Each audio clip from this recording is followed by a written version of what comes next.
সম্মানিত ভাইয়েরা এবং বোনেরা, আমরা আজকে এই সময় প্রচুর পরিমাণ টেনশানে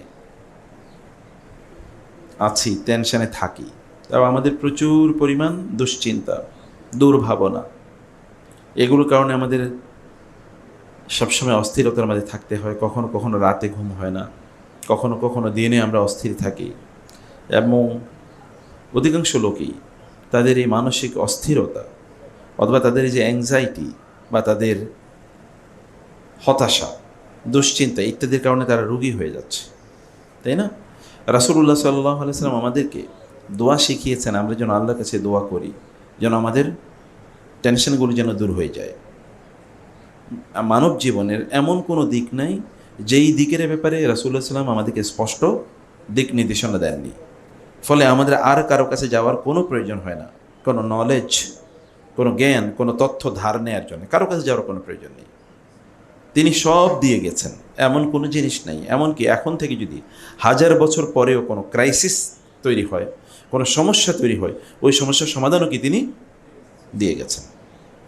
অতএব আমাদেরকে তার মাঝে, তার জীবনে, তার কথায় এবং তার কাছে যে শরিয়া এসছে, যে কিতাব এসছে, সেই কিতাবের মধ্যে আমাদের এই সমাধানগুলো খুঁজতে হবে। তো আমাদের একটা ক্রাইসিস সেটা বলছি যে আমাদের খুবই দুশ্চিন্তা থাকে সবসময়, এবং ইয়াং জেনারেশন দুশ্চিন্তা তো অনেক বেশি। চাকরি হয় না, ব্যবসা হয় না, বিয়ে নাই, তাই না? বাবা মার টেনশন অনেক বেড়ে গেছে, কারণ সন্তানগুলো মানুষ হচ্ছে না। এরকম অসংখ্য জিনিস, এগুলো থেকে দূর, মানে এগুলো থেকে মুক্ত থাকার জন্য, এগুলো দূর করার জন্য রাসূল সাল্লাল্লাহু আলাইহি ওয়াসাল্লাম আমাদেরকে শিক্ষা দিয়ে গিয়েছেন। আল্লাহুম্মা ইন্নী আউযু বিকা মিনাল হাম্মি ওয়াল হাযান, হে আল্লাহ আমি তোমার কাছে আশ্রয় চাই কি থেকে? আল হাম, দুশ্চিন্তা, ওয়াল হাজান, হাম মানে হচ্ছে অতীতের কোনো কারণে যদি কোনো দুশ্চিন্তা হয়, যেমন আগে কোনো প্রবলেম হয়েছে সেটা এখনও আপনি ফেস করতেছেন, এটাকে বলে হাম। আল হাজান মানে হচ্ছে ভবিষ্যতের, লা খাউফুন আলাইহিম ওয়া লা হুম ইয়াহজানুন, মানে যারা জান্নাতে যাবে, জান্নাতে গিয়ে তাদের কোনো দুশ্চিন্তা থাকবে না, কোনো দুঃখ থাকবে না। অতএব এটা পরের ইস্যু। হাজান হলো পরে, অতীতের কোনো কাজের কারণে যেন আমার কোনো দুর্ভাবনা বা দুশ্চিন্তা না থাকে, ভবিষ্যতে যেন আমার কোনো দুশ্চিন্তা বা দুর্ভাবনা তৈরি না হয়। এটা আল্লাহর কাছে বলতে রাসূলুল্লাহ সাল্লাল্লাহু আলাইহি ওয়াসাল্লাম আমাদেরকে শিখিয়ে গেছেন।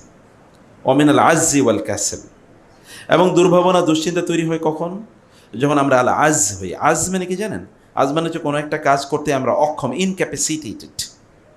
আপনি ওই কাজটি করার মতো সামর্থ্য রাখেন না, যেমন অনেকের স্কিল নাই, দক্ষতা নাই, যোগ্যতা নাই, এ কারণে চাকরি বাকরি হচ্ছে না, অথবা অনেক ভালো মেধা নেই, এ কারণে ভালো ইউনিভার্সিটিতে ভর্তি হতে পারছে না, ভালো স্কুলে ভর্তি হতে পারছে না।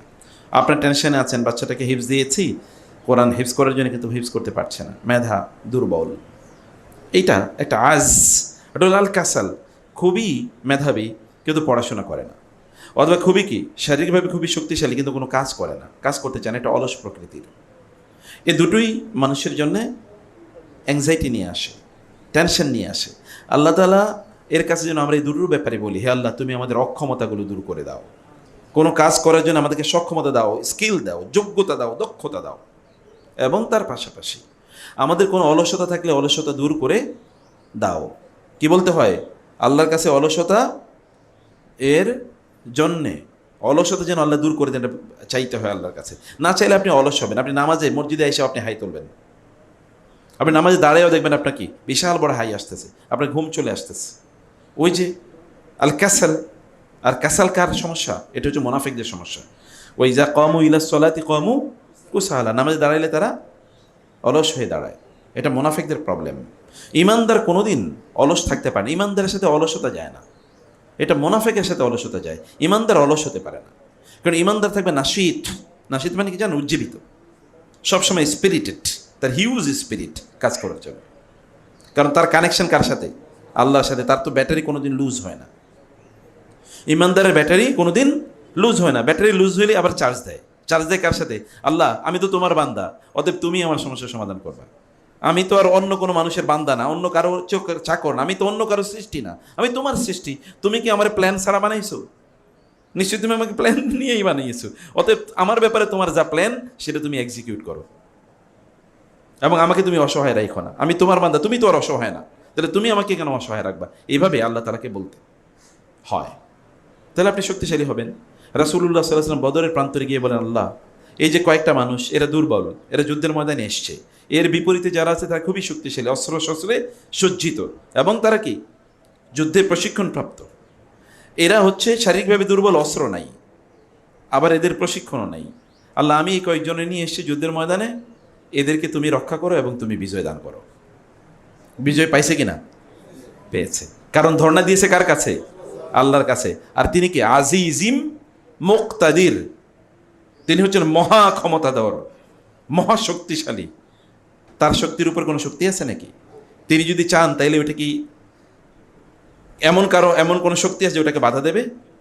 তিনি যদি না চান এমন কোনো শক্তি আছে ওই কাজটা করবে? কারো ক্ষমতা নাই। তাহলে তার সাথে কানেক্টেড থাকতে হবে, তাকে বলতে হবে, ইমিডিয়েটলি তার কাছে রেফার করতে হবে, আল্লাহ তোমার কাছে আমি, আল্লাহুম্মা ইন্নী আশকু ইলাইকা বাসি ওয়া হুজনি।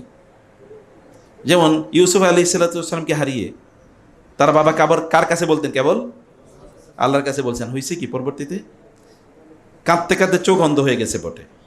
ছেলেগুলো কি? ওই ছেলেগুলো একটু বখাটে দুষ্ট টাইপের হয়ে গেছে, কারণ ভাইয়েরে মেরে ফেলতে চেয়েছে। ইউসুফ আলাইহিস সালাম বাবা কেবল আল্লাহর কাছে কেঁদেছেন, আল্লাহ ইন্নামা আশকু বাসি ওয়া হুজনি ইলাল্লাহ, আমার কষ্টের কথা, দুঃখের কথা, আমার এই যে আমি যে এই কাজটা করতে পারলাম, আমি যে একটু অক্ষম, আল্লাহ তোমার কাছে আমি বলতে, তুমি তো অক্ষম না। এবং আল্লাহ সুবহানাহু ওয়া তাআলা পরে কি করলেন? তার এই যে 11 ছেলে, বাকি 11 ছেলে ইউসুফ ছাড়া, এই 11 ছেলেকে আল্লাহ তাআলা আল্লাহওয়ালা বানিয়ে দিয়েছেন। শুধু তাই না, ইউসুফকে আল্লাহ তাআলা ফিরিয়ে দেন না, বরং মিশরের সম্রাট আকারে ফিরিয়ে দিয়েছেন।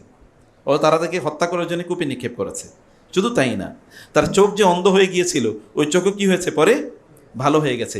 ফ্যামিলির মধ্যে দুই একটা খারাপ লোক থাকতেই পারে, এই যে এখানে তার ফ্যামিলির মধ্যে, তার ছেলেদের মধ্যে যে এই যে সামান্য সময়ের মধ্যে বা সময়ের জন্য একটু ডেভিয়েশন তৈরি হয়েছিল, একটু পথভ্রষ্টতা অথবা একটু বাঁকা পথে যাওয়া, শয়তানের ওয়াসওয়াসায় পড়ে যাওয়া, এটা যে তৈরি হয়েছিল, ইউসুফ আলাইহিস সালামের বাবা অর্থাৎ ইয়াকুব আলাইহিস সালামের আল্লাহর কাছে ধর্ণা দেওয়ার কারণে আল্লাহ সুবহানাহু ওয়া তাআলা পুরা ফ্যামিলিটাকে একটা হ্যাপি ফ্যামিলি বানিয়ে দিয়েছেন। দেখেন পরবর্তীতে কি হয়েছে, সবাই এখন ভালো, সবাই এখন আল্লাহওয়ালা। এবং ইউসুফ আলাইহিস সালামের বাবা এবার সব শুধুমাত্র ছেলে মেয়েদেরকে নিয়ে না, 12 ছেলে, ছেলেদের সন্তান এবং তাদের সন্তান, এরকম 3-4 প্রজন্ম নিয়ে তিনি কি এবার মিশরে বসবাস করতেছেন। এরাই তো পরবর্তীতে যে বনি ইসরাইল, এরা বনি ইসরাইল গেল কোত্থেকে?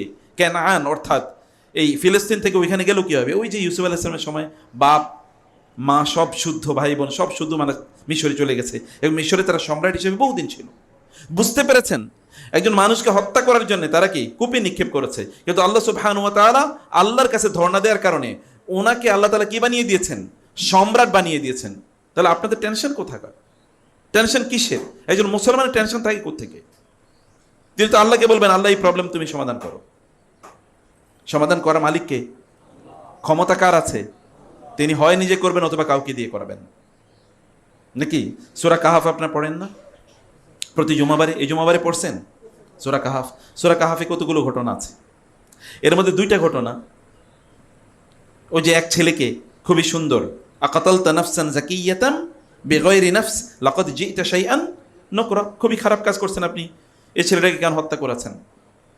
তো পরবর্তীতে খিদির আলাইহিস সালাম তিনি বলেছেন, ওয়া আম্মাল গুলামু ফাকানা আবওয়াহু মুমিনাইনি ফাখাশিনা আন ইউরহিকাহুমা তুগয়ানা ওয়া কুফরা ফাআরাদনা আন ইউবদিলাহুমা রাব্বুহুমা খায়রাম মিনহু যাকাতান ওয়া আকরাবা রাহমা। তিনি বললেন পরবর্তীতে এটা ব্যাখ্যা করতে গিয়ে যে আমি ওই সন্তানটাকে কেন কতল করেছি জানো? কারণ এই যখন বড় হতো তখন পিতামাতার অবাধ্য হতো এবং পিতামাতার ক্ষতি হতো, ফলে আমি তাকে কতল করেছি, ফলে সেও বেঁচে গেছে, তার পিতামাতাও বেঁচে গেছে, কারণ তার পিতামাতা ভালো মানুষ ছিল। এবং আমি আল্লাহর কাছে আবার দোয়া করেছি, আল্লাহ তাআলা যেন এই সন্তানের পরিবর্তে তাদেরকে এমন একটা সন্তান দেন যে সন্তান পিতামাতার প্রতি খুবই অনুরক্ত হবে এবং খুবই বরকতওয়ালা হবে। পরবর্তীতে আল্লাহ তাআলা এমন সন্তান তাদেরকে দিয়েছেন, ওই সন্তানের পরবর্তী প্রজন্ম নবী হয়েছে। বুঝতে পেরেছেন? আল্লাহর সাথে যদি আপনি কানেক্টেড থাকেন তাহলে এইরকম ঘটনা ঘটে। আপনি হয়তো দেখবেন অ্যাপারেন্টলি কোনো ক্ষতি হয়েছে, কিন্তু এর মধ্যে বিশাল কি আপনার জন্য অর্জন রয়ে গেছে, লুকায়িত আছে, আপনি হয়তো বুঝেন না। যখন আপনি পরে দেখবেন যে এরকমের কারণে এরকম হয়েছে, তখন বলতে আল্লাহ তাহলে তুমি আমার আগে কইলা না কেন, টেনশনে কেন রাখলা? আগে যদি আমার বলতে তাইলে তো আমি তখন থেকে খুশি থাকতাম। কিন্তু খুশি আপনাকে আগ থেকেই থাকতে হবে, এই কারণে, কারণ এটা টেস্ট আল্লাহর পক্ষ থেকে। মা আসাবা মিন মুসিবাতিন ফিল আরদি ওয়ালা ফি আনফুসিকুম ইল্লা ফি কিতাবিম মিন ক্বাবলি আন নাবরাহা ইন্না যালিকা আলাল্লাহি ইয়াসির লিকাই লা তাহজানু আলা মা ফাতাকুম লিকাই লা তাফরাহু তাহজানু আলা মা ফাতাকুম ওয়া লা তাফরাহু বিমা আতাকুম আল্লাহু লা ইউহিব্বু কুল্লা মুখতালিন ফখুর। আল্লাহ তাআলা এই যে বিপদ যদি ঘটে, এটা আল্লাহ তাআলা আমাদের সৃষ্টির আগে তৈরি করে রাখেন নাই? সৃষ্টির কত আগে? 50,000 বছর আগে আল্লাহ তৈরি করে রেখেছেন যে তোমার এই সমস্যা হবে, তোমার এই সম্ভাবনা হবে। তাহলে কানেক্টেড থাকতে হবে কার সাথে বলেন তো? আল্লাহর সাথে সম্পৃক্ত থাকতে হবে। আল্লাহর সাথে যদি আপনি সম্পৃক্ত থাকেন তাহলে তো কোনো টেনশন নেই, কোনো সমস্যা নেই। এবং এটাই আমরা আল্লাহকে বলি, আল্লাহুম্মা ইন্নী আশকু ইলাইকা বাসি ওয়া হুজনি। হে আল্লাহ, তোমার কাছে আমার টেনশনের কথা আমি বলছি, এবং আমি তোমার কাছে আমার দুর্বলতার কথা, আমি দুর্বল, তুমি আমাকে শক্তি দাও। আপনি দুর্বল, কিন্তু আপনার মালিক কি দুর্বল নাকি? তাহলে আপনি দুর্বল কেমনে হইলেন? আপনি দুর্বল, কিন্তু আপনার সাথে প্রধানমন্ত্রীর সম্পর্ক আছে, আপনি কি দুর্বল? বুঝেননি কথা? আপনি দুর্বল, এই এলাকার এমপির সাথে আপনার রিলেশন খুবই গভীর, আপনার কথায় তিনি দৌড় দেন, তাহলে কি আপনি দুর্বল? আর আপনার রব তো আরো আগে দৌড়ান। তিনি কি বলেছেন?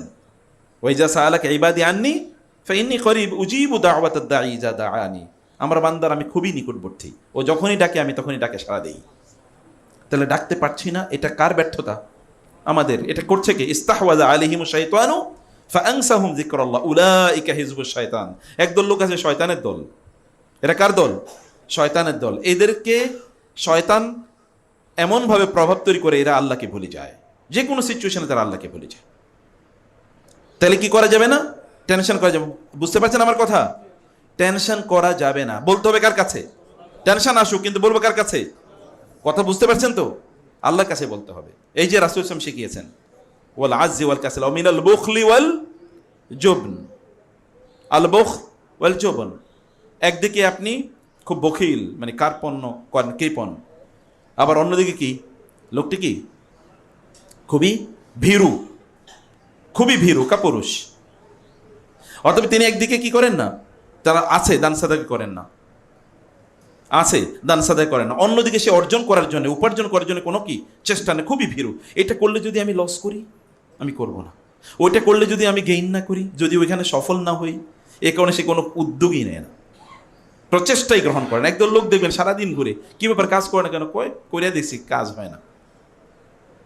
আল্লাহ সুবহানাহু ওয়া তাআলা তাকে পরীক্ষায় ফেলেছেন, আর এই লোক কি শয়তানের কাছে পরাজিত হয়ে গেছে।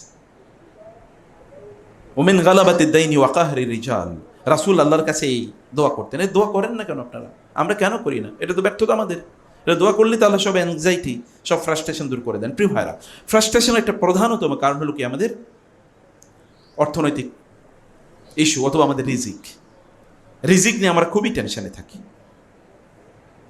আয় উপার্জন, এটা নিয়ে আমাদের খুব টেনশন, তাই না? পিতামাতার টেনশন, পোলাপাইনগুলো এখনো আয় ইনকাম করতে পারছে না, আর পোলাপাইনের টেনশন, এখন আয় ইনকাম করতে পারছি না, কেমনে চলবো? কিন্তু রিজিক বরাদ্দের মালিককে আল্লাহ সুবহানাহু ওয়া তাআলা। আল্লাহর সাথে কোনো সম্পর্ক নেই, এটা নিয়ে দৌড়াচ্ছে। এই যে রিজিকের যে টেনশন, এই টেনশনটা দূর করার উপায়কে আমি সেই কথাগুলো আপনাদেরকে কয়েকটা পয়েন্টে একটু বলতে চাই। রিজিকের টেনশন দূর করার উপায় কি? রিজিকের টেনশন দূর করার 1 নম্বর উপায় আমি আপনাদেরকে বলতে চাই, তাহলে যে কোরআনের সাথে সম্পর্ক বাড়ান। কোরআন মানে কি? আল্লাহর কিতাব। কোরআন মানে কি? আল্লাহর কিতাব। কোরআন কার কথা? আল্লাহর কথা। আল্লাহর কথা যদি আপনি পড়েন, আল্লাহকে সন্তুষ্ট হবেন না অসন্তুষ্ট হবেন? আল্লাহ যদি সন্তুষ্ট হন, কোন একজন লোক যদি ফিজিক্স পড়ে, কেমিস্ট্রি পড়ে, ম্যাথমেটিক্স পড়ে, সায়েন্স পড়ে চাকরি পেতে পারে, তাহলে আল্লাহর কিতাব পড়ে আপনি কেন পাবেন না? আল্লাহর প্রতি কি আপনার আস্থা নাই, বিশ্বাস নাই? সে যদি কেবলমাত্র একটা ভাষা শিখে, ইংরেজি ভাষা শিখে, মানুষের শিখে সে কোটি কোটি টাকা উপার্জন করতে পারে, আপনি আল্লাহর কিতাব পড়ার পরে আপনি না খেয়ে মারা যাবেন, কিভাবে সম্ভব? ইন্নাল্লাহা ইয়ারফাউ বিহাযাল কিতাবি আকওয়ামান ওয়া ইয়াদউ বিহি আখারিন। আল্লাহ তাআলা তার এই কিতাবের কারণে লোকজনকে আকাশচুম্বী মর্যাদা প্রদান করেন। আকাশচুম্বী আল্লাহ উত্থিত করেন। ওয়া ইয়াদউ বিহি আখারিন। কিতাবের সাথে সম্পর্ক নাই তোমার, আমি ছুঁড়ে ফেলবো, কারণ আমার কিতাব, এটা আমার কথা, আমার বাক্য, আমার বাণী, তুমি এটাকে যথাযথ রেসপেক্ট দিলা না। রাসূলুল্লাহ সাল্লাল্লাহু আলাইহি ওয়াসাল্লাম এ কারণে বলেছেন, যে বাড়িতে কোরআন তেলাওয়াত করে, আল বাইতুল্লাযী ইউকরাউ ফীহিল কুরআন তাহদুরুহুল মালায়েকা, যে বাসায়, যে ঘরে কোরআন তেলাওয়াত হয়, তো কোরাউ ইউকরাউ, তার মানে হচ্ছে ওইখানে আপনি পড়েন, অথবা আপনি কি কোনো অ্যাপ্লিকেশন থেকে, অ্যাপস থেকে আপনি তেলাওয়াত শুনেন, যাই করেন না কেন, কম্পিউটার তেলাওয়াত শুনছেন, মোবাইল থেকে শুনছেন, এই যে আপনি যে শুনছেন অথবা আপনি তেলাওয়াত করছেন, যেটাই করেন না কেন, সেখানে কি হবে? ফেরেশতারা চারিদিক থেকে ওই ঘরটাকে ঘিরে রাখবে। ফেরেশতা যদি ঘিরে রাখে তাহলে শয়তান ঢুকতে পারবে? শয়তান ঢুকতে পারবে না। আমাদের ঘরে কোরআন তেলাওয়াত চলে নাকি গান বাদ্য চলে, না খেলা চলে, কোনটা চলে? হই হুল্লোড় কী নিয়ে আছে? আপনার কয়জন মানুষ বলতে পারবো হলফ করে যে আমরা সকালবেলা কোরআন তেলাওয়াত দিয়ে শুরু করি, রাতটা কোরআন তেলাওয়াত দিয়ে শেষ করি? কয়জন বলতে পারবেন বলেন? অধিকাংশ লোক না, অধিকাংশ লোক অন্য কাজে ব্যস্ত। এরপরে এই লোকগুলো যদি এসে অভিযোগ দেয় আমার টেনশন আছে, তাহলে এই দোষ কার, দায় কার? যিনি রিজিক দেবেন তার সাথে আপনার কোনো সম্পর্ক নেই। যেই কিতাবের মাধ্যমে আপনি রিজিক পাবেন তার সাথে কোনো সম্পর্ক নেই, আপনি অন্য জিনিস নিয়ে ব্যস্ত, তাই না? এখন দেখবেন একদল লোক আছে, হ্যাঁ আমরা এই জায়গায় ওই না, ওই জায়গায় সেই না। ভাই আপনি তো আল্লাহর কিতাবই বুঝেন না, আপনি তো আল্লাহর কিতাবই বুঝেন না। এক ইয়াং ছেলে এসে বললো যে আমি নাস্তিক হয়ে গেছি। বলে কেন বাবা, তুমি কেন নাস্তিক হয়েছো? বলে আল্লাহর কোরআনে ভুল আছে। আচ্ছা ঠিক আছে, বলো তুমি কি ভুল আছে, বলো আমাকে।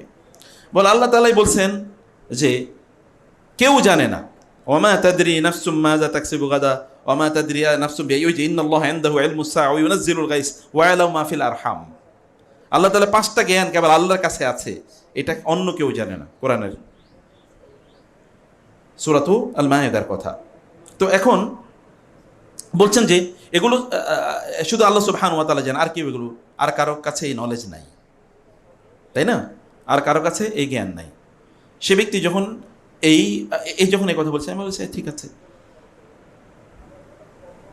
তুমি বলো এখানে প্রবলেম, এটা সূরাতুল লোকমানের আয়াত না, সূরা লোকমানের আয়াত। তো তুমি বলো যে এখানে তোমার কনফিউশনটা কি? বলে আমরা তো এখন এক্স-রে এর মাধ্যমে জানতে পারি পেটে কি আছে, ছেলে না মেয়ে। তো আল্লাহ বলছেন যে কেউ জানে না, তো আমরা তো জানতে পারি এখন। তো আমরা বলেছি, আমি বললাম যে তুমি বলো আল্লাহ কি এখানে বলেছেন শুধুমাত্র ছেলে না মেয়ে হবে এটা কেবল আল্লাহ জানে আর কেউ জানে? এটা কি আছে আয়াতের মধ্যে? আয়াতের মধ্যে আছে ওয়ায়ালামু মা ফিল আরহাম, গর্বে, মায়ের গর্বে কি আছে, কি আছে, মা কি আছে এটা কেবল আল্লাহ জানেন। আচ্ছা মায়ের গর্বে যে সন্তানটা আছে, এই সন্তানটা কতদিন বাঁচবে তুমি বলো? ছেলে হবে না মেয়ে হবে, নাহলে তুমি বললা কতদিন বাঁচবে বলো? 1 নম্বর কথা। 2 নম্বর কথা হচ্ছে যে ওর মৃত্যু হবে কবে বলো? আচ্ছা ও কি কি পড়াশোনা করবে বলো? ওর কি কি রোগ হবে বলো, অথবা কি কি রোগ থেকে মুক্তি থাকতে হবে বলো? ও কোন জায়গায় বসবাস করবে, কোন জায়গায় তার মৃত্যু হবে, কার সাথে তার রিলেশন হবে, সে কারে বিয়ে করবে, তুমি বলো। আর আমি 1000টা প্রশ্ন করছি, তুমি উত্তর দাও। আচ্ছা তারপরে এ তো বলছো যে তার গর্বে আসার পরে বলতে পারলা, তাও গর্বে আসার পরে কি ওইখানে যখন তার অবয়ব হবে 4 মাস হবে, তার আগে বলতে পারে? আচ্ছা যখন ওইখানে মায়ের পেটে প্রথমে গেল তখন কি হবে বলো? আলট্রাসোনোগ্রাফি যত আছে সব বিজ্ঞানীদেরকে তুমি বাইটা বলো। বলে এইভাবে তো কোনোদিন চিন্তা করি নাই। আচ্ছা তুমি চিন্তা করবে, তুমি তো কোনোদিন কোরআন পড়োই নাই, তুমি তো কোরআন কোনোদিন বুঝোই না, কোরআন অনুবাদ কোনোদিন পড়ো নাই, তো তোমার মধ্যে কনফিউশন তৈরি হবে না কেন? আপনারা যে বলবেন আপনার দিন সম্পর্কে মানুষের মাঝে কনফিউশন আছে, মানুষ দিন পড়ার জন্য কোরআনের কাছে এসছে। আপনারা বলেন যে আপনারা কয়জন হলফ করে বলতে পারেন যে আমি কোরআনের তাফসির পড়েছি এই মাথা থেকে ওই মাথা, কোরআন অনুবাদ পড়েছি এই মাথা থেকে ওই মাথা? এরপরে আপনারা কার কাছে ক্রাইসিসের কথা বলবেন, কার কাছে টেনশনের কথা বলবেন, কার কাছে রিজিকের কমতির কথা বলবেন? আল্লাহ সুবহানাহু ওয়া তাআলার কাছে যিনি রিজিকের মালিক, তার সাথে আপনার সম্পর্ক না থেকে আপনি রিজিক পাবেন কোত্থেকে? শয়তান তো রিজিক দেবে না, রিজিক দেওয়ার মালিক যিনি তার কাছে আপনাকে আসতে হবে। এবং এই কারণে আল্লাহ তাআলা বলেছেন ওয়ামা খালাকতুল জিন্না ওয়াল ইনসা, সূরাতুজ জারিয়াতে, ওয়ামা খালাকতুল জিন্না ওয়াল ইনসা ইল্লা লিয়াবুদুন মা উরিদু মিনকুম মির রিজকিন ওয়া মা উরিদু আন ইউতঈমুন ইন্নাল্লাহু হুয়ার রাজ্জাকু যুল কুওয়াতিল মাতিন। আল্লাহ তাআলা বলেছেন যে তিনি তোমাদেরকে সৃষ্টি করেছেন কেবল তোমরা তার ইবাদত করার জন্য। তিনি তো তোমাদের কাছ থেকে রিজিক চান না, বরং তিনি তোমাদেরকে রিজিক দেন। ওয়ামুর আহলাকা বিস-সালাতি ওয়াসতাবির আলাইহা লা নাসআলুকা রিজকান নাহনু নারযুকুকা ওয়াল আকিবাতু লিত-তাকওয়া। তুমি নামাজ পড়ো, ইবাদত করো এবং তোমার পরিবার পরিজনকে ইবাদত করতে নির্দেশ দাও, অব্যাহতভাবে নির্দেশ দাও। রিজিক দেওয়ার মালিক আমি, তোমরা আমার ইবাদত করো, আমি তোমাদের রিজিকের ব্যবস্থা করে দেব। এটা কে বলছেন? তার মানে কি আমি বলতেছি সবসময় মসজিদে থাকবেন? নো। আল্লাহর বান্দা, আল্লাহর ইবাদত হওয়া মানে আল্লাহর বান্দা হওয়া, মানে আল্লাহ যেভাবে বলছেন এভাবে চলবেন। রাস্তায় আল্লাহ বলছেন এভাবে চলে, এভাবে চলবেন। আল্লাহ বলছেন ব্যবসা এভাবে করে, এভাবে করবেন। আল্লাহ বলেছেন তুমি এই পড়াশোনা করে এটা করবেন। আল্লাহ বলেছেন তোমার চোখকে অবনত রাখো, এভাবে রাখবেন। মানে আল্লাহ যা বলছেন তা করেন, এরপরে আল্লাহরই দায়িত্ব হয়ে যায় কি আপনার রিজিকের ব্যবস্থা করা। বুঝেন নাই কথা? আল্লাহর দায়িত্ব হয়ে যায়, কারণ এটা আল্লাহর আত্মসম্মানে লাগে, আত্মমর্যাদায় লাগে, যে তিনি কাফের মুশরিকদেরকে খাওয়াচ্ছেন আর আপনাদেরকে খাওয়াবেন না। তিনি ইঁদুর বিড়ালের খাওয়াচ্ছেন আর কুকুর শিয়ালের খাওয়াচ্ছেন, বাঘ সিংহকে খাওয়াচ্ছেন আর আপনাকে খাওয়াবেন না। তিনি শূকরের খাওয়ান আর আপনারা খাওয়াবেন, এটা কত হইল? আল্লাহর ব্যাপারে আপনার এই ধারণা কেন তৈরি হলো? আল্লাহকে আপনাকে না খাইয়ে মারার জন্য সৃষ্টি করেছেন? তিনি আপনার সৃষ্টির 50,000 বছর আগে আপনার রিজিক তৈরি করে দেন নাই? যখন আল্লাহ তাআলা আদম এবং হাওয়াকে সৃষ্টি করেছেন, এই পৃথিবীতে পাঠাইছেন, তখন পৃথিবীতে লোক ছিল কয়জন? 2 জন। তখন কি রিজিকের প্রবলেম ছিল? এখন এই পৃথিবীতে লোক কয়জন? 900 কোটি। এখনো কি কোনো প্রবলেম আছে? নাই। এখনো কোনো প্রবলেম আছে? নাই। এখনো এই পৃথিবীতে কিছু কিছু লোকের কাছে যে পরিমাণ টাকা আছে, ওই টাকা যদি পৃথিবীর মানুষের কাছে ডিস্ট্রিবিউশন করে দেয়, তাহলে পৃথিবীতে একজন লোক গরিব থাকে না, প্রত্যেকে লাখ লাখ না কোটি টাকার মালিক হয়ে যাবে। তাহলে এত পরিমাণ সম্পদ, তাহলে নাই কি? প্রবলেমটা কোথায়? প্রবলেমটা হলো ওই যে আমি বলছি যে আল্লাহর কিতাবের সাথে আমাদের সম্পর্ক নাই, কিতাব পড়ি না। অধিকাংশ আপনি বলবেন আপনি সময় পান না। কোথায় আপনার সময় যায় বলেন তো? আপনার 24 ঘন্টার সময় আপনি কোথায় ব্যয় করেন? আমাদের সালাফরা বলতেন, যখন লোকেরা খেলাধুলা নিয়ে ব্যস্ত থাকতো, তখন তারা কাঁদতেন এদের দেখি, মানে হায়, এই লোকগুলো যদি সময়ের মূল্য বুঝতো, আমি যেমনি বুঝছি, হায় সময় যদি কেনা যেত, আমি তাইলে এদের কাছ থেকে সময়গুলো কিনে নিয়ে ওই সময়গুলো আমি আমার কাজে ব্যবহার করতাম। কিন্তু সময় কি ব্যবহার করা কেনা যায়? বুঝেন নাই কথা? আমি যদি কোনো সময় দিয়ে কেউ ব্যস্ত ধরেন 24 ঘন্টা, আমি 48 ঘন্টার একটা দিন চাই, এখন আপনারা কেউ সময় বেচবেন আমার কাছে? বিক্রি করবেন? আচ্ছা কেমনি করবেন? আমি 24 ঘন্টার 48 ঘন্টা বানাবো কিভাবে? কোনো মেকানিজম যদি থাকতো, তাইলে যারা পৃথিবীর সম্পদের মালিক, জ্ঞানের মালিক, ওরা সব সময় আপনাদের কাছ থেকে কিনে নিয়ে যেত। কিন্তু এটা তো আর কেনা যায় না। এটাও তো একটা রিজিক। সময়ের মধ্যে তো সবাই বাঁচে, সময়ের মধ্যে সবাই কাজ করে। তাহলে কোরআন পড়তে হবে। রাসূল সাল্লাল্লাহু আলাইহি ওয়াসাল্লাম বলেছেন, কেউ যদি কোরআন পড়ে তাহলে কি হয়? তার ঘরে ফেরেশতারা চারিদিক থেকে ঘিরে রাখে। এবং কি হয়েছে, যদি সেখানে তারপরে কি হয়, আর ফেরেশতারা থাকলে কি হয়? ফেরেশতারা আপনাকে সাপোর্ট করবে, আপনার টেক কেয়ার করবে, আপনাকে সাহায্য করবে, এবং সহযোগিতা করবে। এবং 2 নম্বরে কি, যখন কেউ কোরআন তেলাওয়াত করে তখন শয়তানগুলো দূর হয়ে যায় এখান থেকে। আর শয়তানের কাজ হচ্ছে মানুষকে কি করা?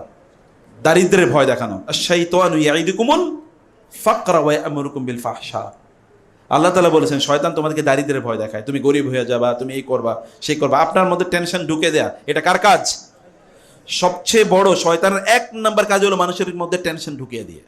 টেনশন ঢুকাইলে সে এরপরে আকাম করা শুরু করে দেবে।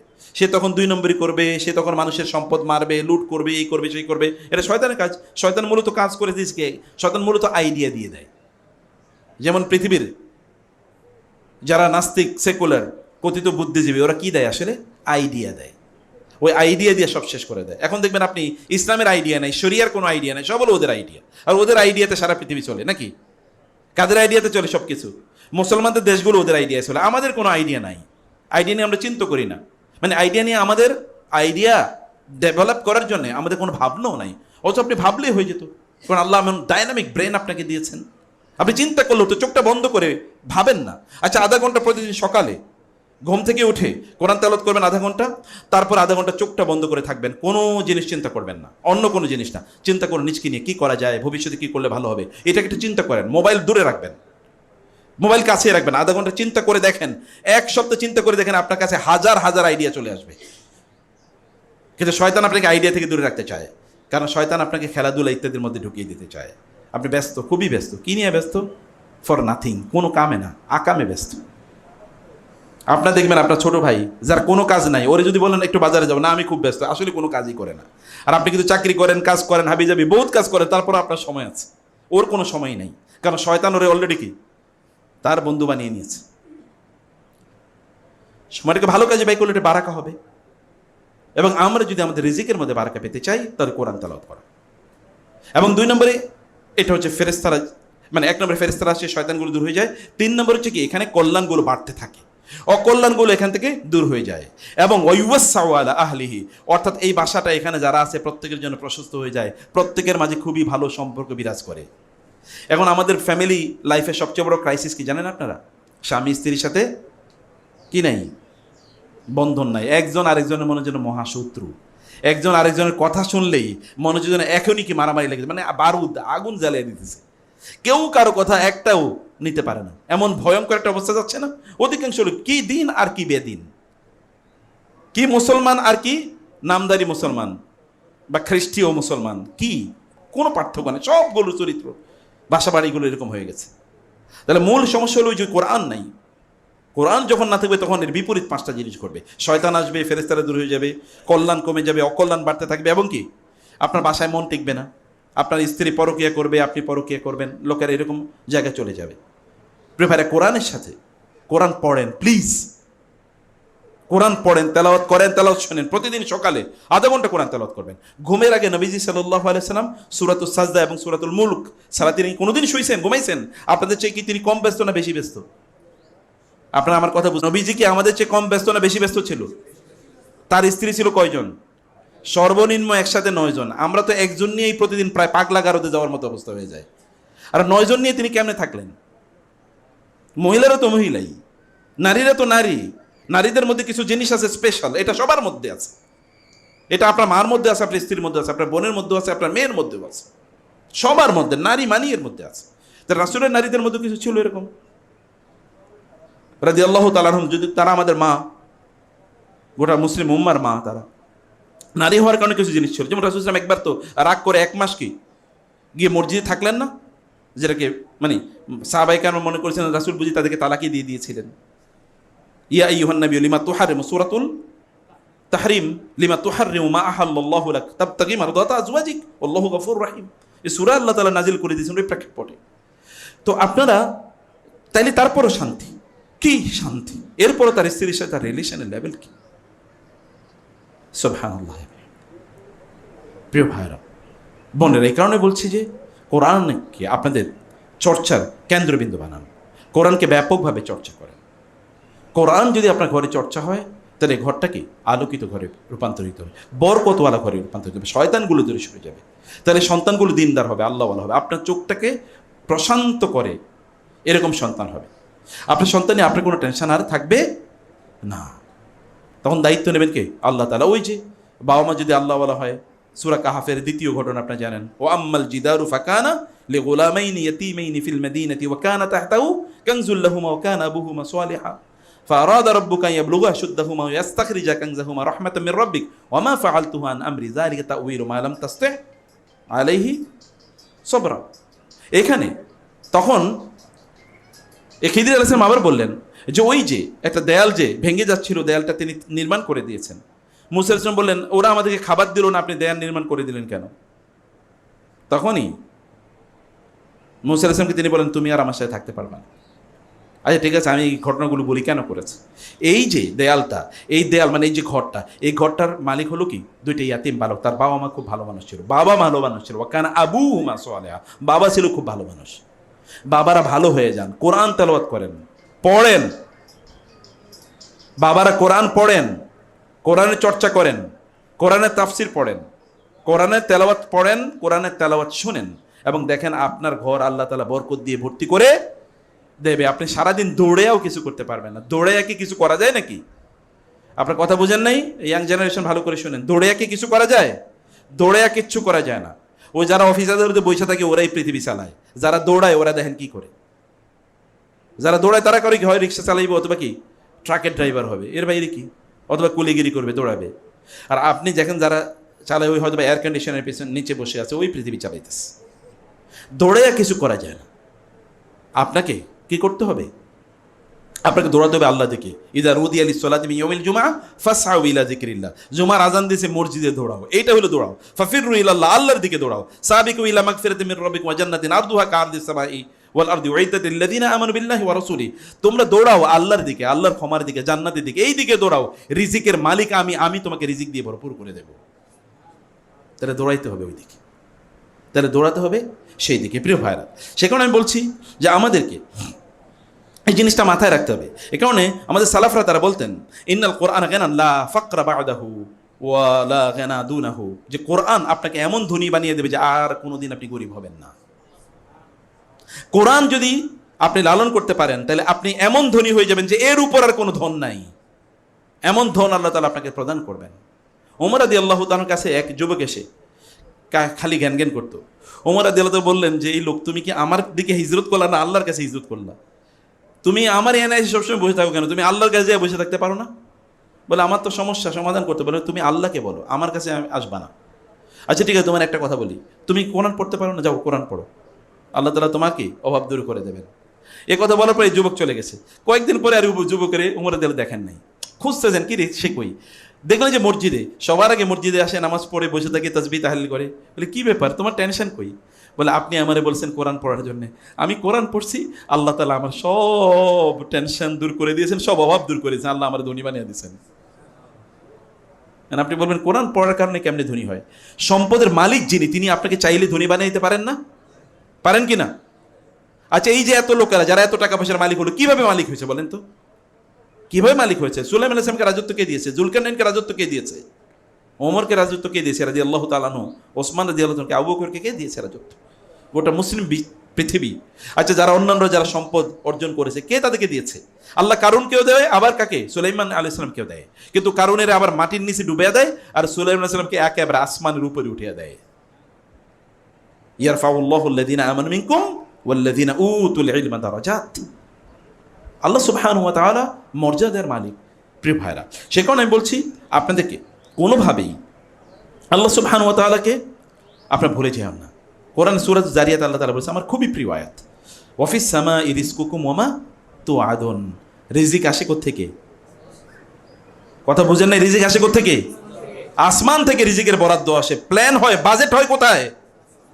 পৃথিবীর বাজেট হয় পার্লামেন্টে, আর এই জগৎবাসীর আপনার দেশের বাজেট হয় পার্লামেন্টে, আর গোটা মানব জাতি না, যেটা সৃষ্টি করে বাজেট হয় কোথায়? আসমানে। অতএব যিনি আসমানে, যিনি বরাদ্দ করেন, কারে কতটুকু দেবেন তার সাথে ধন্না দেয়া লাগবে না? ওয়াফিস সামাই রিজকুকুম ওয়া মা তুআদুন ফাওয়ারাব্বিস সামাই ওয়াল আরদ। আসমান এবং জমিনের রবের শপথ করে বলছি, আল্লাহ নিজেই বলতেছেন, তিনিই তো রব।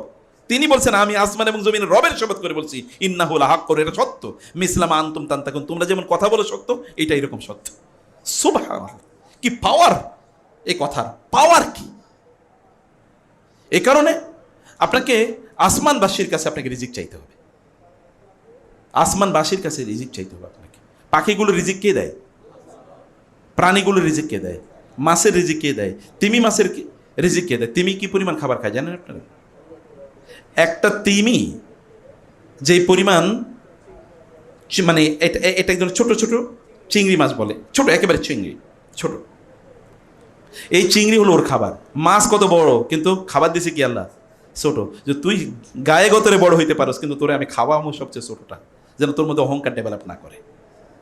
দেখছেন না?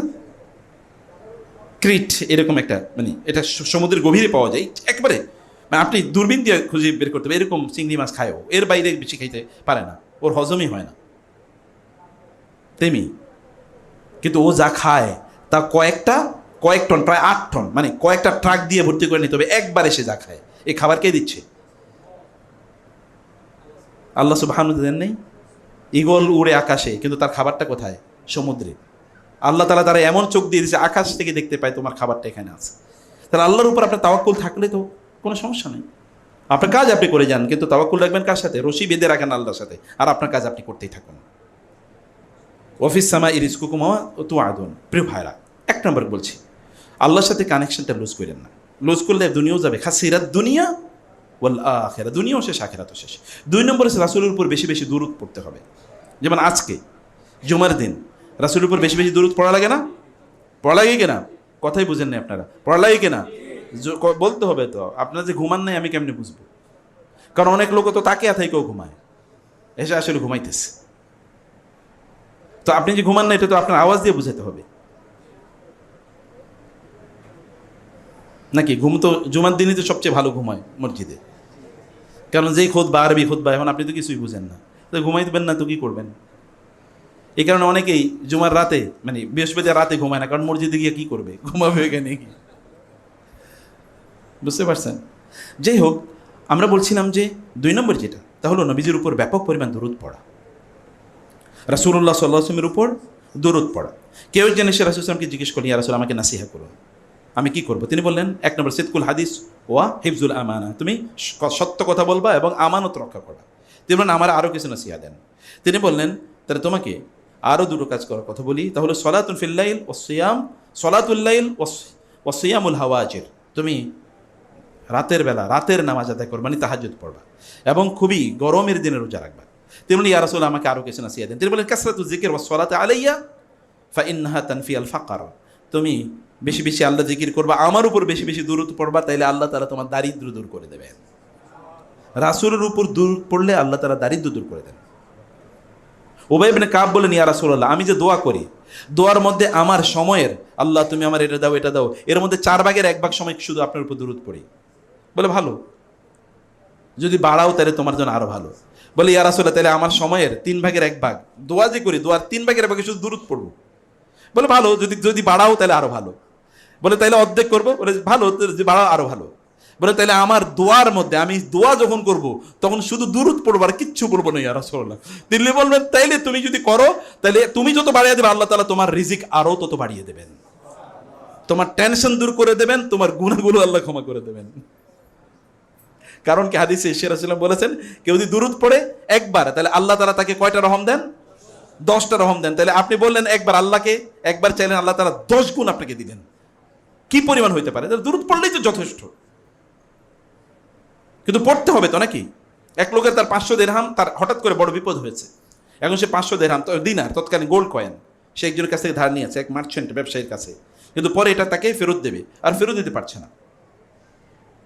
এখন ওই ব্যবসায়ী তারা ধরে নিয়ে গেছে কাজীর, বিচারকের কাছে।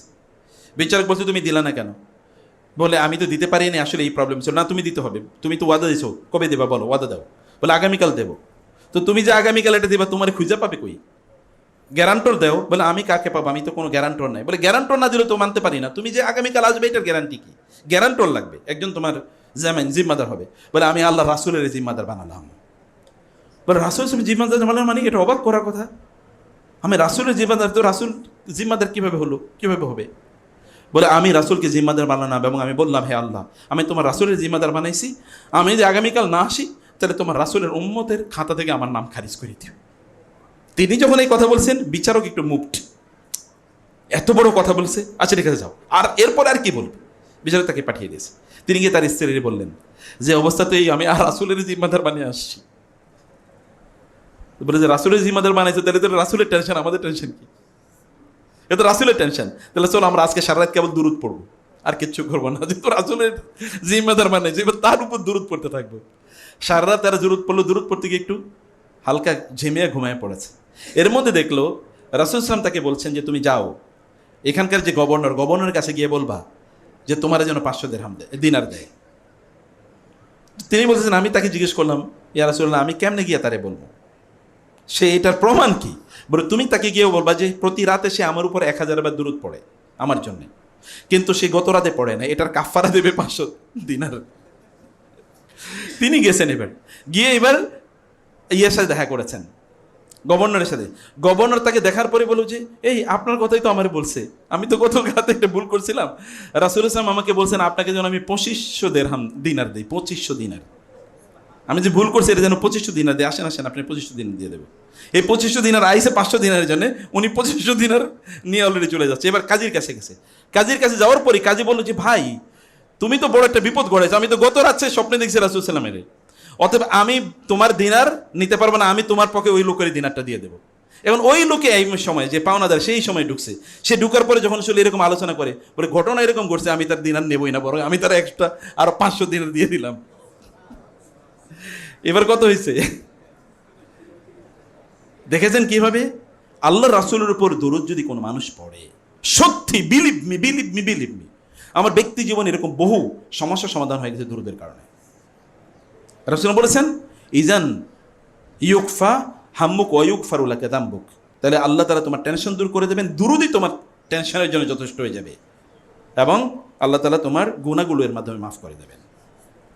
প্রিয় ভাই বোন, নিজের উপর জুলুম করেন না প্লিজ। নিজের টেনশনে রাখে। অধিকাংশ লোকের চুল পাকে কি কারণে?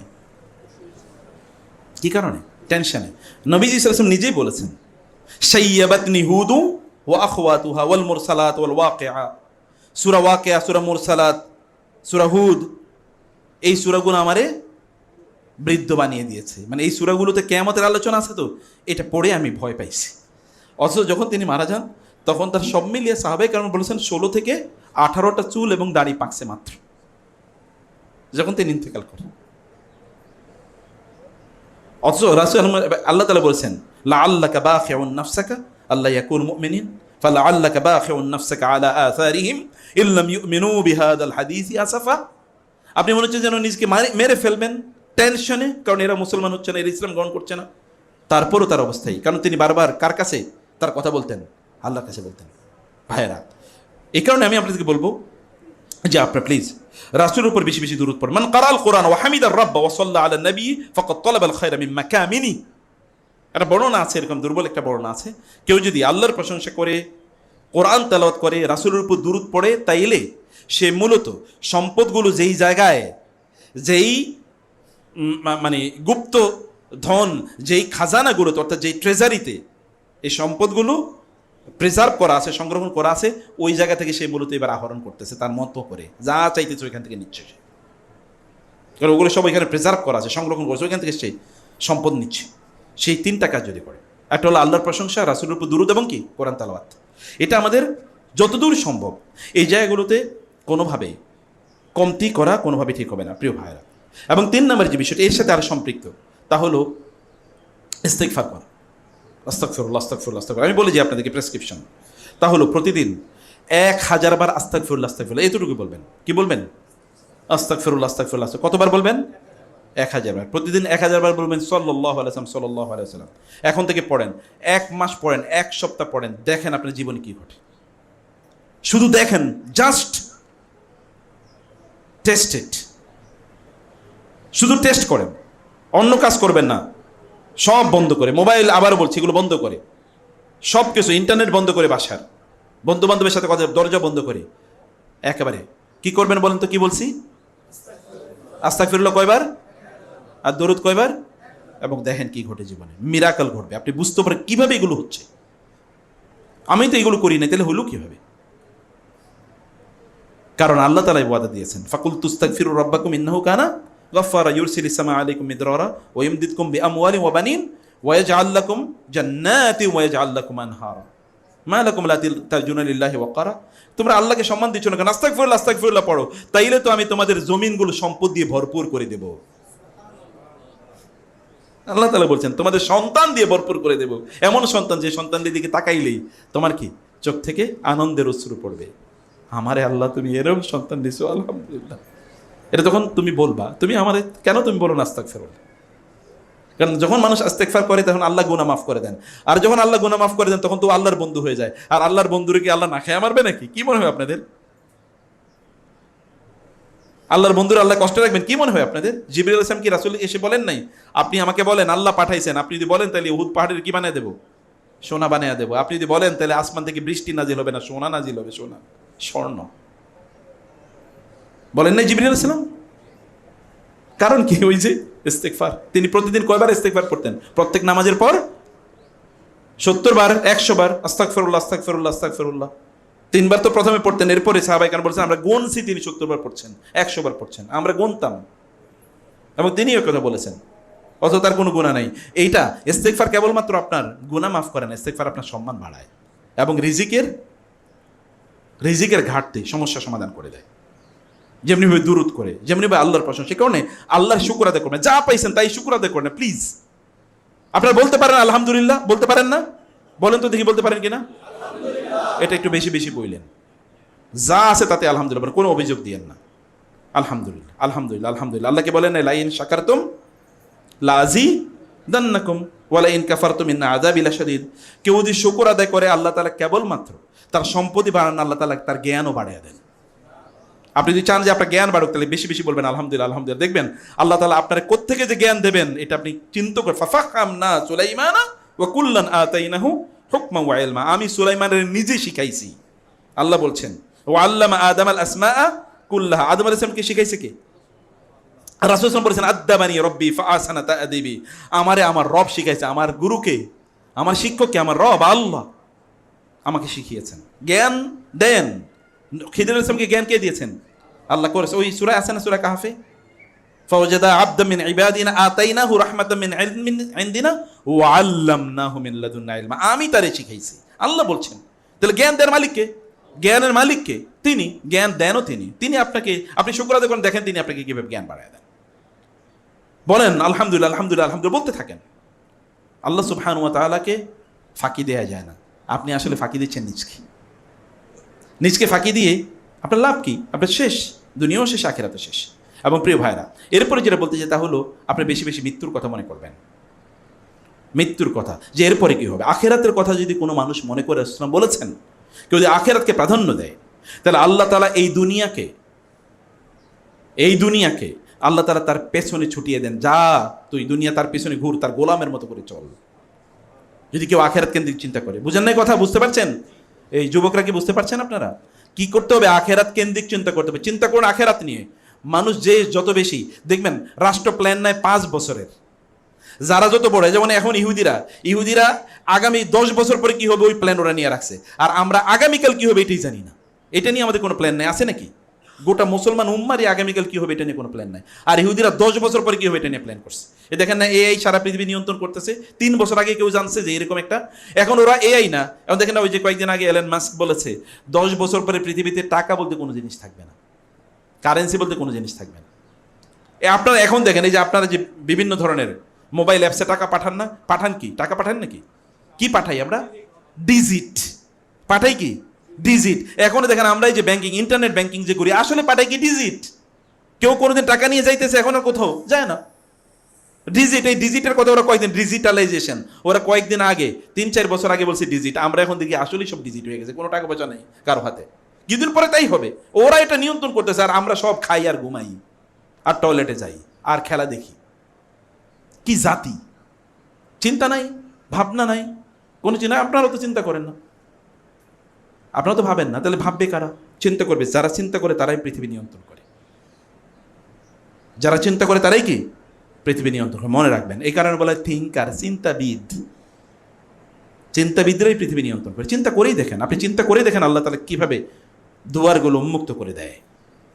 তাহলে চিন্তা করতে হবে আখিরাতের লং টার্ম ভিশন, যে এখন থেকে 20 বছর পরে কি করবো। আপনারা যে ইয়াংরা চিন্তা করেন, আমি এখন থেকে 20 বছর পরে আমার এলাকার সবচেয়ে বড় ধনী মানুষ আমি হতে চাই, এবং আমার এলাকায় সহিহ আকীদার সবচেয়ে বড় মসজিদ আমি নির্মাণ করতে চাই। আমি একটা মসজিদ নির্মাণ, যেখানে আমি 10 কোটি টাকা দেবো, এরকম নিয়ত আপনারা করতে পারেন না? আপনি কি ফকিরের মতো নিয়ত করেন কেন? আল্লাহ তো দেখেই লোকটা ফকিরের মতো চিন্তা করে, ওরে আমি ধন দিবই না, সম্পদ দিবই না, কিন্তু ও নিজেই ফকির, মনের দিক থেকে ফকির। যে মনের দিক থেকে ফকির, ওরে আল্লাহ দেবেন নাকি? আপনি মনের দিক থেকে ধনী হতে পারেন, আল্লাহ তুমি আমাকে দাও, আমি দেবো। এবং তার জন্য চেষ্টা করেন, বড় ড্রিম হাই, অনেক বড় স্বপ্ন দেখা লাগবে, অনেক বড় চিন্তা করতে হবে, এবং অনেক বড় সিদ্ধান্ত নিতে হবে। এই কারণে রাসূলুল্লাহ সাল্লাল্লাহু আলাইহি ওয়াসাল্লাম তিনি বলেছেন, আখিরাত কেন্দ্রিক কেউ যদি চিন্তা করে, আল্লাহ তাআলা সম্পদ, তার সব কাজগুলো আল্লাহ গুছিয়ে দেন। জাআলাল্লাহু গিনাহু ফি কলবি, আল্লাহ তাআলা তার অন্তরকে ধনী বানিয়ে দেন। ফলে সে অন্তরের দিক থেকে, প্ল্যানের দিক থেকে, পরিকল্পনার দিক থেকে, চিন্তা চেতনার দিক থেকে সে কি হয়? বুদ্ধিজীবী হয়ে যায়। বুদ্ধিজীবী হওয়ার কারণে আসলে তো বুদ্ধিওয়ালারই পৃথিবী নিয়ন্ত্রণ করে। টাকা পয়সা তো বুদ্ধির কারণে যায়। টাকা পয়সা কি পরিশ্রমের কারণে যায় নাকি? আপনার কথা বুঝেন নাই। টাকা পয়সা কি পরিশ্রমের কারণে যায়? তাহলে জান তো এখানে খেতে কাম করেন তো দেখি 10 ঘন্টা, কয় টাকা পাবেন? 1000 টাকা পাবেন, নাহলে 1000 টাকা পাবেন 10 ঘন্টা কাজ করে, নাহলে 2000 টাকা পাবেন। তাতে কি আপনি কি 1000 কোটি টাকার মালিক হয়ে যেতে পারবেন না? কেউ একটা চিন্তা করছে, কোন একটা ইনিশিয়েটিভ নিছে, নিয়ে এখন গোটা পৃথিবী সে চালাচ্ছে না। এখন গুগল দিয়ে আপনি দেখেন গোটা পৃথিবী চলতেছে। ও তো একটা অ্যাপসই বানাইছে। এই উবার গোটা পৃথিবী চালাচ্ছে, একটা অ্যাপস। এর বাইরে কি এটা বলেন? একটা অ্যাপসই তো নাকি? অ্যাপস বুঝেন তো আপনারা? এর বাইরে কি? একটা ফেসবুক, এটা অ্যাপসই তো, এর বাইরে কি? এই যে আপনারা জানেন যে এই যে মানে কি বলে আলিবাবা, একটা অ্যাপসই তো। অথবা যে আপনারা বলেন ওই যে মানে অ্যামাজন, একটা অ্যাপ ছাড়া এর কি? অ্যাপ ছাড়া আর কি? কিন্তু এই অ্যাপসটা দিয়ে সারা পৃথিবী নিয়ন্ত্রণ করতেছে না তারা? এই পাঠাও অ্যাপ ছাড়া কি? কিন্তু ও দেখেন না প্রতিদিন সে কত 100 কোটি টাকা ইনকাম করতেছে।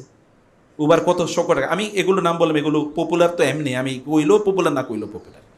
আপনারাই এগুলোর ধনী বানাইতেছে, কিন্তু আপনারা কিছু করবেন, আপনারা কেবলমাত্র ওগুলোতে চালাবেন। কিন্তু আপনারা নিজে চিন্তা করুন, ভাবুন যে না আমার করণীয় কি, বলেন আমি কি করতে পারি। এবং আপনাদের যেটা করতে হবে, যদি বারাকা পেতে চান তাহলে শরীরকে সুস্থ রাখতে হবে।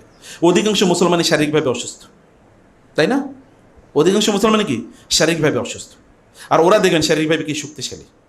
আর অধিকাংশ অসুস্থ কারণ কি?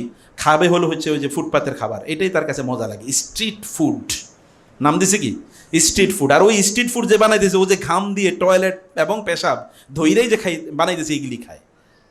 এর মধ্যে আল্লাহ তাআলা জমিনের যে উৎপাদন তার জন্য দিয়েছেন, জমিনের আমি তোমা খাও, কুলু মিম্মা আখরাজনা লাকুম মিনাল আরদ, আমি জমিন থেকে তোমাদের জন্য যা উৎপাদন করছি এটা খাও, আল্লাহ বলছেন। আর আপনি খান যে ফ্যাক্টরিতে বানায় এগুলি। তাহলে আপনি শরীর সুস্থভাবে থাকবেন কি? আপনি সিদ্ধান্ত নেন আমি ফ্যাক্টরির কোনো জিনিস খাবো না। কথা বুঝেন নাই? বলে আপনি আপনার কথা বলে যান, আমরা আমাদের স্টাইলই চলবো নাকি? ফ্যাক্টরি কোনো খাবার খাবেন না, এটা সিদ্ধান্ত নেন। আমি ফ্যাক্টরি কোনো খাবার খাবো না, আমি যেগুলো মাটি থেকে উৎপাদন এগুলো খাবো। কারণ আল্লাহ আপনার মাটির শরীর বানাইছে, মাতা আল্লাকুম ওয়ালিআনআমিকুম আওয়ালাম ইয়ারাউ আন্না নাসুকুল মাআ ইলাল আরদিল জুরজি ফানুখরিজু বিহি জারআন তাকুলু মিনহু আনআমুহুম ওয়া আনফুসুহুম আফালা ইউবসিরুন আফালা ইয়াসমাউন। আল্লাহ বলেছে, ওরা কি দেখে না আমি আসমান থেকে পানি পাঠাই এবং জমিন বৃষ্টি দিয়ে উর্বর করে দিই, সেখানে ফসল হয়, এই ফসল তাদের জন্য এবং তাদের কি গবাদি পশুর জন্য। ওরা কি শুনে না আমার কথা? আল্লাহ তাআলা বলছেন। প্রিয় ভাইরা, সে কারণে বলছি যে শরীরটাকে সুস্থ রাখেন প্লিজ। জিম করেন, টাইট শরীর, না ঘুমাইলে যেন কিছু না হয়, না ঘুমাইলে যেন কিছু না হয়। আপনি প্রয়োজনে 2 দিন ঘুমাইলেন না, কি হয়েছে? আর কিছু কিছু লোক যদি 12 ঘন্টা না ঘুমায়, তাহলে তার মাথায় আর উঠাইতে পারে না। ও যে বিছানায় শুয়ে থাকে, ওরে দিয়ে হবে কি? ও তো বিছানাই ওর কি ঠিকানা বানিয়ে নিয়েছে, এর দিয়ে হবে কি? যে ইয়াং জেনারেশন বিছানার ঠিকানা বানাইছে, কি হবে তাদেরকে দিয়ে বলেন? এবং এ কারণে প্রিয় ভাইরা, গুরুত্বপূর্ণ জিনিস তা হলো সকালবেলা ঘুম থেকে উঠতে হবে। সূর্য ওঠার আগে যারা পৃথিবী চালায়, ওরা দেখেন কেউ ঘুম সূর্যের পরে, সূর্য ওঠার পরে ঘুম থেকে উঠছে কিনা? কাউকে দেখবেন না। আই চ্যালেঞ্জ ইউ, কাউকে দেখবেন না। আর আপনারা এই যে আপনার বুড়োরা আর ইয়াংরা, আপনারা সূর্য ওঠার পরে ঘুম থেকে উঠবেন আর আপনারা চালাবেন পৃথিবী। আমাকে একজন বড় স্কলার তিনি বলছেন, এক ব্যবসায়ী ওনাকে সময় দিয়েছে, পৃথিবী চালায় এরকম একজন ব্যবসায়ী, রাত্রে 3টায় দেখা করার জন্য। বলে রাত্রে 3টায় কেন? বলে আমি তো অফিস শুরুই করি রাত্রে 3টায়। যান না, ওই যে আপনি যান, এই যে পূর্বে যান জাপানে, চায়নায় যান এই যে এইদিকে, আর পশ্চিমে যান ইউরোপ, আমেরিকা, স্পেনে যান, অথবা কি বলেন এটাকে আপনি মানে অন্য দেশগুলোতে যান, গিয়ে দেখেন না, অস্ট্রেলিয়াতে যান এইদিকে, আর এইদিকে যান আপনি অন্য খ্রিস্টান দেশগুলোতে, গিয়ে দেখেন ওরা দিন শুরু করে কখন। ওদের দিন, আমাদের তো দিন শুরু হয় 1টায় বা 2টায় অধিকাংশ লোকেরই। এই যারা ইউনিভার্সিটিতে পড়ে, আমি দেখছি আমার ছাত্ররা ওইখানে এসে ঘুমাইতেছে মাথাটা নিচের দিকে। ও আইসে, কারণ সারা রাত তো সিনেমা দেখছে, ইউটিউবে নতুন সিনেমা এসে, ও ওটা না দেখে থাকে কেমনে? এইটা দেখতে পারলাম না, তাইলে আমার আত্মহত্যা করা উচিত। এই সিনেমাটা দেখতে পারলাম না, আমি আমার বন্ধু বান্ধবদেরকে মুখ দেখাবো কিভাবে? আমি এখনো বলতেই পারলাম না এখানে কি করছে। বুঝতে পারেন নাই? এগুলো রিয়েলিটি, এগুলো রিয়েলিটি। সকালবেলা ঘুম থেকে উঠতে হবে যদি পৃথিবী নিয়ন্ত্রণ করতে হয়। যখন গোটা পৃথিবী সচল হওয়ার আগে যদি আপনার কাজ অর্ধেক না হয়ে যায়, তাহলে আপনি করবেন কি? আমি এরকম মিশরে এমন একজন আলেমের কথা জানি, যিনি 6টা সকাল ভোর 4টা থেকে 8টা পর্যন্ত এতটুকু সময় তিনি ইবাদত করতেন, কোরআন তেলাওয়াত করতেন এবং লিখতেন। এর মধ্যে তিনি ফিকহের উপর 20 খণ্ডের একটা কি এনসাইক্লোপিডিয়া লিখেছেন এবং তাফসির বিশাল গ্রন্থ লিখে ফেলেছেন। সকালের কাজের মধ্যে কি বারাকা? রাসূলুল্লাহ কি দোয়া করেন, আল্লাহুম্মা বারিক লি উম্মতি ফি বুকুরিহা, এ আল্লাহ আমার উম্মর সকালে বেলা বরকত দান করুন। আপনি সকালে বারাকা আপনি দান করুন, সকালের কাজে যে বারাকা, সকাল কাজ করুন। রাতে আর্লি ঘুমিয়ে পড়ুন, অথবা রাতে কমও যদি আপনি ঘুমান। ইয়াং পোলাবেন, আপনার কেন এত ঘুমাতে হবে? কি আপনার শরীরের, আপনি 4-5 ঘন্টার বেশি ঘুমের প্রয়োজন কি? আপনি তাহলে কাম করবেন কি? আর কবরে যেয়ে করবেন কি? কবরে গিয়ে করবেন কি? কবরে তো ঘুমাবে নাকি? মাম্বা আসানা মিম মারকাদিনা, আমাদের ঘুম থেকে কে জাগাইলো? সূরা ইয়াসিনে আছে না, মাম্বা আসানা মিম মারকাদিনা হাযা মা ওয়াদাল রহমান ওয়া সাদাকাল মুরসালুন। আল্লাহ যা বলছেন এবং নবীরা যা বলছে এটা তাই। একদল লোক ঘুমাবে বটে, তো আপনার যদি দিনদার আল্লাহ ওয়ালা, তো এখানে ঘুমাবেন, সমস্যা কি? তো ঘুমের জন্য কবরটারে রেখে দেন, দুনিয়াতে কাজ করেন। দুনিয়াতে আপনি ঘুমের জন্য আসেন নাই। ফামশু ফি মানাকিবিহা ওয়া কুলু মির রিজকি, দৌড়াও এবং তুমি কি করো? রিজিক অন্বেষণ করো। এটা করতে হবে, দুনিয়া কাজ করতে হবে। সকালে early to bed and early to rise makes a man healthy, wealthy and wise. জ্ঞানী হতে হলে আর্লি ঘুম থেকে উঠতে হবে। রাসূল সাল্লাল্লাহু আলাইহি ওয়াসাল্লাম তার মেয়ের বলছেন, মা উঠো, কমি এবং ফাশহাদি রিজকা রাব্বিক, তুমি উঠো এবং দেখো আল্লাহ রিজিক ডিস্ট্রিবিউশন করতেছেন। এই সময় তুমি যদি রিজিক না পাও, তাহলে তুমি রিজিকের সংকটে থাকবা। আর্লি ঘুম থেকে উঠেন, আর্লি ঘুম থেকে উঠে কাজ করুন। আমি যেই দিন, এমন আজকের কথা আমি বলি, সকাল থেকে আমি যতটুকু কাজ করেছি, মধ্যখানে শুধু আধা ঘন্টা এর মতো আমি একটু শুয়েছিলাম, ঘুমাতে পারি না, কারণ এখানে আসতে হবে। এর মধ্যে আমি যা কাজ করেছি প্রায় ধরেন 3-4 দিনের কাজ করেছি আল্লাহর রহমতে। এ সকালে 2-3 ঘন্টা এতটুকু কাজ করা সম্ভব। এটা করতে হবে সকালে। রাসূল সাল্লাল্লাহু আলাইহি ওয়াসাল্লাম এই হাদিস যে সাহাবী বর্ণনা করেছেন, তিনি বলতেন রাসূল যেহেতু বলেছে আল্লাহ সকালের মধ্যে বরকত দিয়েছেন, আমি কি করতাম, উনি ব্যবসা করতেন, বলে যে আমার লোকগুলোরে আমি বাজারে পাঠিয়ে দিতাম যখন কোনো লোক বাজারে নাই, আমি ওই সময় পাঠিয়ে দিতাম। আমি বলছি যে রাসূল যেহেতু বলছে তোমরা আগে বাজারে যাবা, সকালবেলা ভোরে ফজরের পরে সব বাজারে চলে যেত। অন্য লোকেরা যখন বাজারে যাইতো জিনিস নিয়ে, তখন তারা বাজার থেকে চলে আসতো, এর মধ্যে সব বিক্রি শেষ তাদের। কার কাছে বেচতে? আল্লাহ তাআলা প্রয়োজনে ফেরেশতা নাজিল করে দেবেন আপনার পণ্য কেনার জন্য। আল্লাহ প্রয়োজনে ফেরেশতা নাজিল করে দেন। কে কিনছে আপনি কি জানেন নাকি? ফজর জামাতে আদায় করলো না এবং এশা জামাতে আদায় করলো না, ও তো মুসলমানই, ও তো মুনাফিক নাকি? আল্লাহ রাসূল বলেন নাই আসকালুস সালাতি আলাল মুনাফিকিনা সালাতুল ফজরি ওয়া সালাতুল ইশা, ফজরের নামাজ এবং এশার নামাজ যে মুনাফিকদের জন্য খুবই কঠিন। এই দুই নামাজ ওরা পড়তে পারে না, বাকিগুলো পড়তে পারে, বাকিগুলো তারা পড়তে পারে, খুবই কঠিন। অতএব এটা তো মুনাফিকের চরিত্র। লাউ ইয়ালামুনা মা ফীহিমা লাআতাহুমা ওয়ালাউ হাবওয়ান, যদি তারা জানতো এই দুই নামাজের মধ্যে আমি কি বরকত রাখছি, রাসূল সাল্লাল্লাহু আলাইহি ওয়াসাল্লাম বলছেন আল্লাহ এই দুই নামাজের মধ্যে কি বরকত রাখছে, তাইলে তারা প্রয়োজনে হামাগুড়ি দিয়ে হলেও তার মসজিদে এসে উপস্থিত হতো নামাজ পড়ার জন্য। হামাগুড়ি মানে কি, হাইটা আসতে পারতেছে না, তারপর তারা হামাগুড়ি দিয়ে এরকম হাতের উপর ভর করে তারা আসছে মসজিদে সালাত আদায় করার জন্য।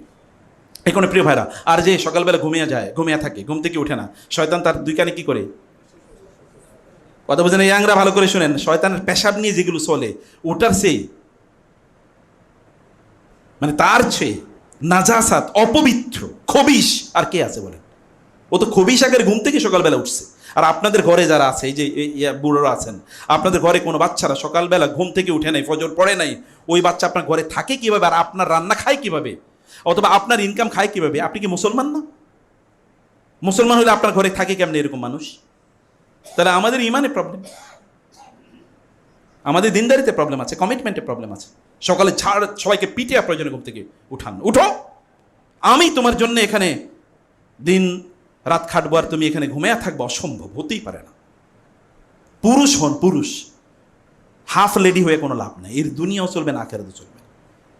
পুরুষ হন, পৌরুষত্ব এর প্রয়োজন আছে। অ্যান্ড ফাইনালি যেটা বলতে চাই তা হলো যে ফ্যামিলির জন্য খরচ করেন। কিছু লোক আছে কি, তারা ইনকাম করে সব ব্যাংকে রাখার জন্য। আরে ভাই, আপনি তো বিয়ে করছেন, রাসূল সাল্লাল্লাহু আলাইহি ওয়াসাল্লাম বলেছেন তোমরা বিয়ে করো। নারীরা কি নিয়ে আসে? ফাইন্নাহুন্না ইয়াতিনা বিরিজক, মহিলারা কি নিয়ে আসে? রিজিক নিয়ে আসে।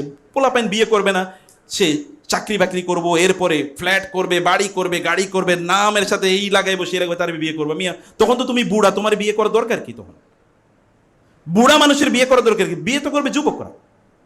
আর বিয়ে করলে আল্লাহ বলছে রিজিক বাড়িয়ে দেন, আর ও রিজিকের টেনশনে বিয়ে করে না। কেমন উল্টা বোঝা চলতেছে।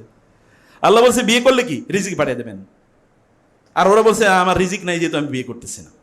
তাহলে উল্টা পথে চলছে, কারণ মহিলারা রিজিক নিয়ে আসে, সন্তান হলে রিজিক বাড়ে। জিজ্ঞেস করে দেখেন যাদের হয়েছে তাদের বাড়ছে কিনা।